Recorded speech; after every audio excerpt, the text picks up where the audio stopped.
राधे राधे, हरे कृष्णा। कैसे हो आप सभी लोग? आशा करती हूँ आप सभी मंगल में होगे, स्वस्थ होगे, अच्छे होगे। तो चलिए आज मैं आपको लेके चलती हूँ श्रीधाम वृंदावन में स्थित बाबा नीम करोली जी के आश्रम में। श्रीधाम वृंदावन में बाबा नीम करोली जी का समाधि स्थल है। यहाँ पे बाबा जी ने समाधि ली थी, जो कि अटल्ला चुंगी के पास है और बहुत ही भव्य मंदिर बना हुआ है। आप देख रहे हो, ये मैंने स्टार्टिंग कर दी है बाबा नीम करोली के आश्रम की। सबसे पहले जान लेते हैं क्या लिखा है वहाँ पे, आप लोग पढ़। बाबा नीम करोली द्वारा स्थापित ये आश्रम है और ये जो आश्रम है ये 1965 ईस्वी में बनाया गया था। उसके बाद उन्हीं की प्रेरणा से यहाँ पे हनुमान मंदिर और वैष्णो माता का मंदिर बनाया गया था। आप देख सकते हैं यहाँ पे जो लिखा हुआ है आप वो पढ़ सकते हैं। उसके बाद चलिए आगे चलते हैं। बहुत सुंदर सुंदर बाबा नीम करोली की पेंटिंग बनी हुई है और ये बड़े बड़े अक्षरों में लिखा है बाबा नीम करोली आश्रम। तो चलिए अब मैं आपको मुख्य द्वार से अंदर लेके चलती हूँ।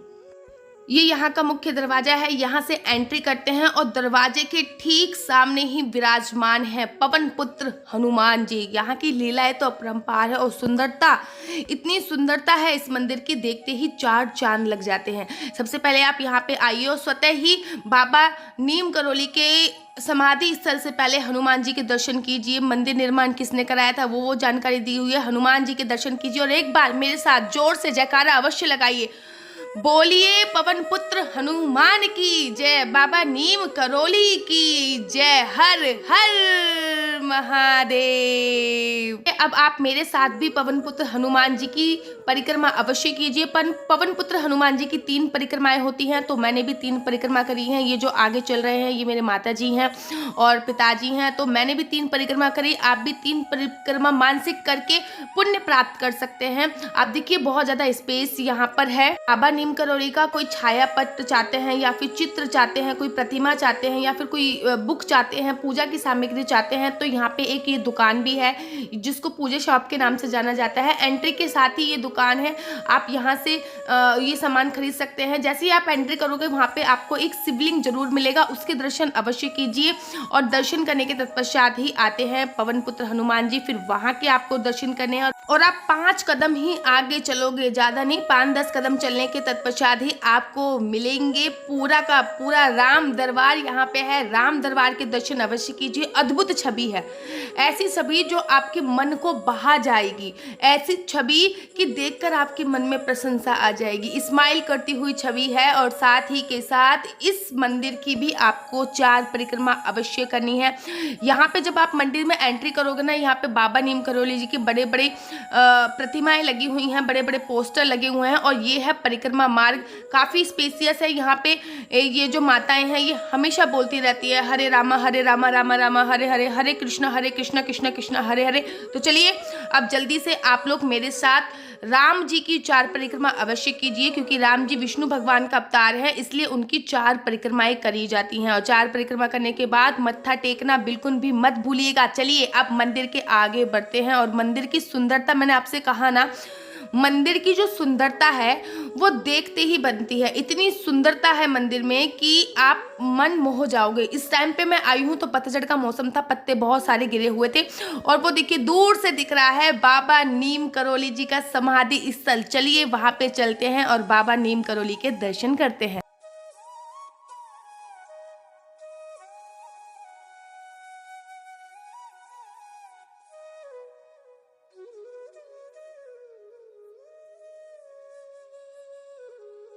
अब आपको दर्शन कराती हूँ बाबा नीम करोली के, तो जल्दी जल्दी चल लीजिए, जल्दी जल्दी आ जाइए और अब आप लोग दर्शन कीजिए। दोनों हाथ उठा के एक बार जयकारे लगाइए मेरे साथ, बोलिए बाबा नीम करोली की जय और दर्शन कर लीजिए। बाबा जी की अद्भुत छवि है यहाँ पे, इतनी मन। बाबा गुरु जी की कितनी परिक्रमा करनी चाहिए? 4। कितनी करनी चाहिए परिक्रमा है? हाँ पता है आपको, आपने प्रमाण दे दिया कि आप मेरे पिताजी। अपने पिताजी से पूछा कि मेरे को भी पता था लेकिन फिर भी मैं पूछना चाहती थी कि मेरे पिताजी को याद है या याद नहीं है। मैंने अपने पिताजी से जानबूझकर पूछा कि बाबा नीम करोली की या फिर किसी भी गुरु की कितनी परिक्रमा करनी चाहिए, तो उन्होंने बताया कि 4 परिक्रमा करनी चाहिए। आप भी मेरे साथ 4 परिक्रमा बाबा नीम करोली की अवश्य और अवश्य कीजिए। किसी भी गुरु को, जिनको भी आप गुरु मानते हो, उनकी 4 परिक्रमा अवश्य करनी चाहिए। जिनसे भी आपने गुरु दीक्षा ले रखी है उनकी 4 परिक्रमा करनी चाहिए। जो भी आपके गुरु हैं उनकी आपको 4 परिक्रमा करनी चाहिए, क्योंकि गुरु जो होते हैं वो बृहस्पति जी का रूप होते हैं और बृहस्पति जी की 4 परिक्रमा का विधान है।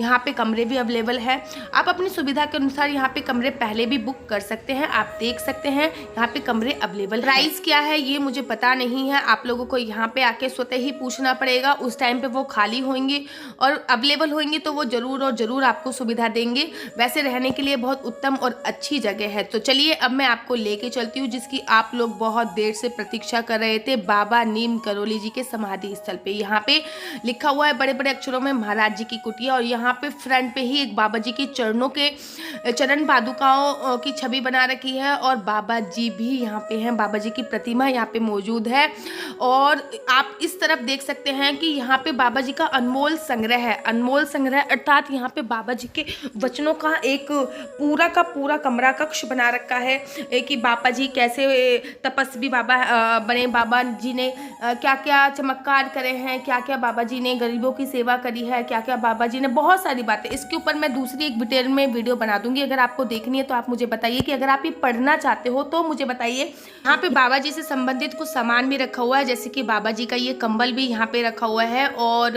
यहाँ पे बहुत सारी चीज़ें हैं, जैसे कि बाबा जी की अभी भी अस्थियाँ यहाँ पे रखी हुई हैं। बाबा जी की उस समय पे जो फोटो थी वो वहाँ पे रखी हुई हैं, और पूरा का पूरा संग्रह है। बाबा जी ने क्या क्या चमत्कार करे हैं उसके बारे में दर्शन दिए गए हैं ये। और अब मैं आपको लेके चलती हूँ सबसे पहले बाबा जी की कुटिया से पहले बाबा जी की जो माता जी हैं उनकी कुटिया पे आपको लेके चलती हूँ। ये बाबा जी की माता की कुटिया है, आप ये देख सकते हो, और माता जी को भी एक बार आप प्रणाम कीजिए। उसके बाद फिर मैं आपको लेके चलूँगी बाबा जी की कुटिया।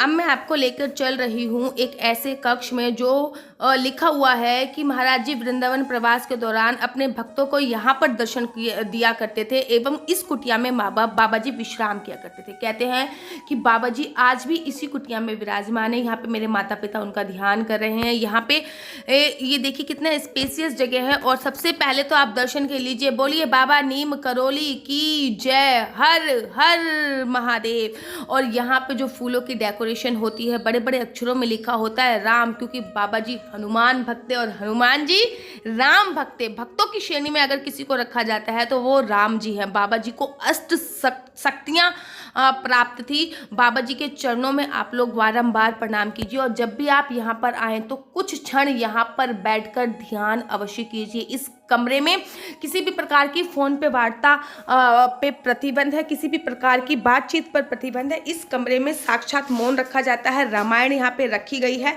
आप यहाँ पे बैठ के रामायण का पाठ कर सकते हैं। और मंदिर में निकलने से पहले एक बार साक्षात दर्शन करके जाइए माता रानी के। और सबसे पहले मेरे साथ जयकारा लगाइए, बोलिए सांचे दरबार की जय। माई मेरी सतिया जोता वाली माता तेरी सदा ही जय। जब आप मंदिर से निकलोगे तो आपको गौशाले के साथ में, यहाँ पे इसके पीछे गौशाला है, और गौशाले के साथ में जो गौशाला है उसके साथ में ही आपको ये मंदिर दिखेगा। इस मंदिर में माता रानी के दर्शन अवश्य और अवश्य करके जाइए। ये मंदिर के बिल्कुल बैक साइड में है, साइड में होकर है, और एक बार इस मंदिर में अवश्य आइए। कैसी लगती है आपको मेरी वीडियो? अगर आपको मेरी वीडियो अच्छी लगती है तो आप अपना YouTube चैनल हरि बोल को लाइक शेयर सब्सक्राइब करना बिल्कुल भी मत भूलिए। जाते जाते मैं यहाँ का एड्रेस बता देती हूँ। ये अटल्ला चुंगी पे पड़ता है। अटल्ला चुंगी परिक्रमा मार्ग पर बाबा नीम करोली का मंदिर स्थित है। साथ ही के साथ गोदलीपुरम एरिया पड़ता है। एक बार आप बाबा नीम करोली जी के समाधि स्थल पर जरूर आइए, क्योंकि बाबा नीम करोली बहुत ही ज़्यादा चमत्कारी और सिद्ध बाबा थे। इनको अष्ट सिद्धियाँ प्राप्त थी। और कहते हैं कि बाबा नीम करोली के बारे में अगर आप उनकी कथाएँ जानना चाहते हो तो मुझे कमेंट कीजिए, मैं उनकी कथाएँ भी आप लोगों को बताऊँगी। और कैसी लगती है आप मेरी वीडियो? अच्छी लगती है तो लाइक शेयर सब्सक्राइब करना मत भूलिए। तब तक के लिए मुझे दीजिए इजाज़त। राधे राधे, जय श्री कृष्णा, हरि।